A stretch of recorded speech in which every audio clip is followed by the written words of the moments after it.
Hello guys, welcome back to my channel. তো আজকে আমি তোমাদের সাথে একটা ছোট্ট মেকআপ লুক শেয়ার করব। আমার নিজের উপর মেকআপ লুক ক্রিয়েট করতে খুব লজ্জা লাগে, তার জন্য আমি আমার বৌমনি মানে বৌদি হয় বৌদির উপর ট্রাই করছি। তো তোমরা দেখো আস্তে আস্তে আমি স্টেপ বাই স্টেপ কী কী করি। ফার্স্টে আমি একটা ওয়াইপস নিয়ে আমার বৌদির মুখটাকে ভালো করে ক্লিন করে নেব।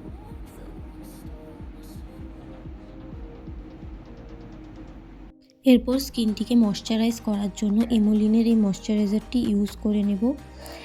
এটি খুব ভালো, তোমরাও ইউজ করতে পারো। ময়শ্চারাইজার দেওয়ার পর আমি কিছুক্ষণ ওয়েট করব যাতে স্কিনে ময়শ্চারাইজারটি অ্যাবজর্ব হয়ে যায়। তারপর আমি এই দেখো মেবলিনের এই প্রাইমারটি নিয়ে ইউজ করে নিচ্ছি সারা মুখে। এই প্রাইমারটিও খুব ভালো। তারপর আমি ফাউন্ডেশন ইউজ করব, মেকআপ রেভলিউশনের এই ফাউন্ডেশন স্টিকটা।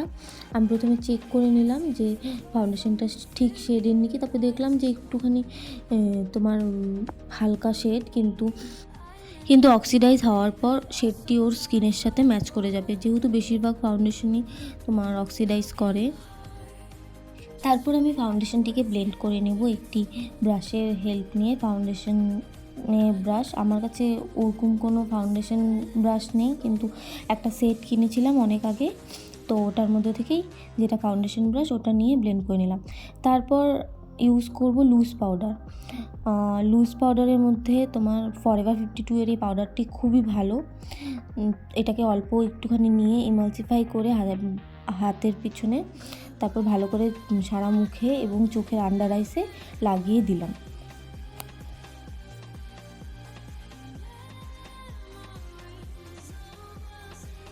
তারপর মার্সের একটি আইব্রো প্যালেট থেকে গ্রেইশ ব্ল্যাক শেডটি চুজ করে ওর আইব্রোটা ফিল করে নিলাম।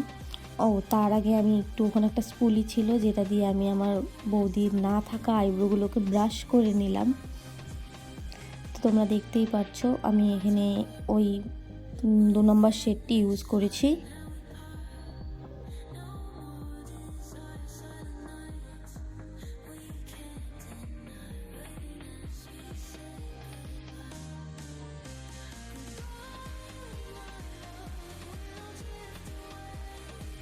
এরপর কন্ট্রোল করার জন্য আমি মার্সের ফেস প্যালেটটি ইউজ করব। এখান থেকে ব্রাউন শেডটি নিয়ে আমি চিকবোনসে কন্ট্রোল করে নিব, আর তারপর যতখানি থাকবে ব্রাশের মধ্যে ওগুলো দিয়ে আমি একটু জ লাইনে একটু অ্যাপ্লাই করে নেব।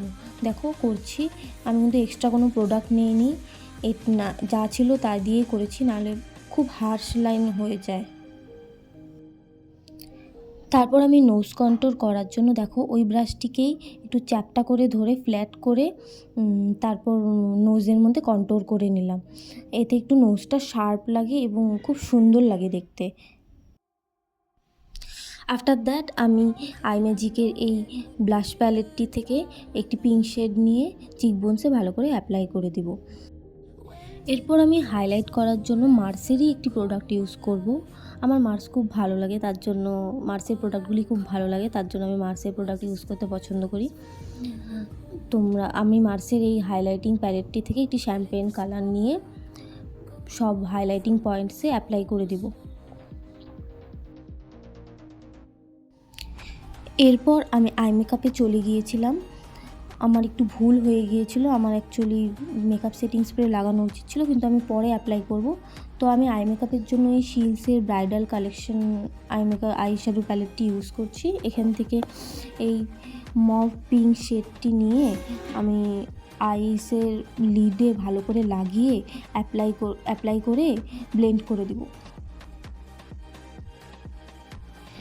এরপর আমি এই আইসটি কমপ্লিট হয়ে গেলে আমি সেকেন্ড আইটিতেও সেম শেডটি নিয়ে ব্লেন্ড করে দিব ভালো করে। আমি আইশ্যাডোটিকে ব্লেন্ড করার জন্য যে ব্রাশটি ইউজ করছি সেটি আমার একটি ব্রাশ সেটের থেকে পাওয়া ব্রাশ।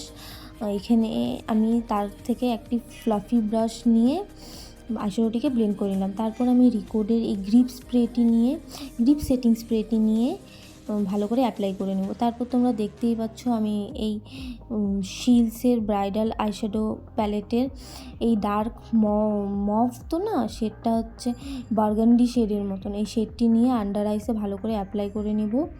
স্মাচ করে দিব একটু অ্যাপ্লাই করে। এই ব্রাশটি যে ইউজ করছি, এই ব্রাশটিও আমার অনেকগুলো ব্রাশ সেট আছে, তো ওখান থেকে একটা নিয়েছি আমি। এরপর আমি মার্সের সেম হাইলাইটার প্যালেটটি থেকে একটি শ্যাম্পেন কালার নিয়ে ইনার কর্নার্সটি হাইলাইট করে দিব। তারপর আমি আমি ভুলেই গিয়েছিলাম, আমি যে ব্রাশটি ইউজ করছি সেটি ওই আমার এই ব্রাশ সেটের পাওয়া একটি ডোম শেপের ব্রাশ। এটি দিয়ে অ্যাপ্লাই করতে, প্যাট করতে খুব সুবিধা হয়। তারপর দেখো আইশ্যাডো প্যালেটটি থেকে আমি বার্গান্ডি ব্রাউন শেডটি নিয়ে, যেটি ব্ল্যাকের খুব ক্লোজ, ওই শেডটি নিয়ে ল্যাশ লাইনের কাছাকাছি খুব ভালো করে অ্যাপ্লাই করে স্মাচ করে দেবো। স্মাচ করার পর আমি ওই ফ্লাফি ব্রাশটি নিয়ে সবগুলোকে ভালো করে একটু ব্লেন্ড করে দেবো, যাতে সব কালারগুলো মিক্স হয়ে যায়। তারপর আমি একটি মাস্কারা ইউজ করব। এটি মার্সেরই মাস্কারা। আমি জানি তোমরা ভাববে আমি এত মার্সের প্রোডাক্ট ইউজ করছি, কিন্তু আমার খুব ভালো লাগে। এই মাস্কারাটি খুবই ভালো, দাম আন্দাজে। তো আমি এটা দুটো আই ল্যাশে ইউজ করে নেব। আপার ল্যাশে মাস্কারা অ্যাপ্লাই করার পর আমি লোয়ার ল্যাশে মাস্কারাগুলো অ্যাপ্লাই করে নেব। আমার লোয়ার ল্যাশে মাস্কারা পরতে খুব ভালো লাগে, দেখতে খুব সুন্দর লাগে, চোখটা বড় বড় হয়ে যায়। এটা কিন্তু তোমরা ট্রাই করতে পারো। তারপর আমি প্রশের এই লিপস্টিকটি নিয়ে এটার শেডটি আমি বলে দেবো। এটার শেডটির নাম হচ্ছে ওয়াইন ও ক্লক। এই শেডটি নিয়ে আমি একটি লিপ ব্রাশের সাহায্যে আমি আমার ওর মুখে ভালো করে, ওর লিপসে ভালো করে অ্যাপ্লাই করে নেব। লিপস্টিকটির নাম আমি বলে দিচ্ছি, প্রশ plus matte lipstick in the shade wine o'clock. লিপস্টিকটির কালারটি খুব সুন্দর, খুব সুন্দর। ডার্ক স্কিন টোন বা ব্রাউন স্কিন টোন বা তোমার মিডিয়াম স্কিন টোন, এমনকি ফেয়ার স্কিন টোনেও খুব ভালো লাগে। তারপর লিপস্টিক অ্যাপ্লাই করা হয়ে গেলে আমি রিকোডের সেম গ্রিপ স্প্রেটি নিয়ে সারা ফেসে অ্যাপ্লাই করে দেব, স্প্রে করে দেব। তারপর আমার মেকআপ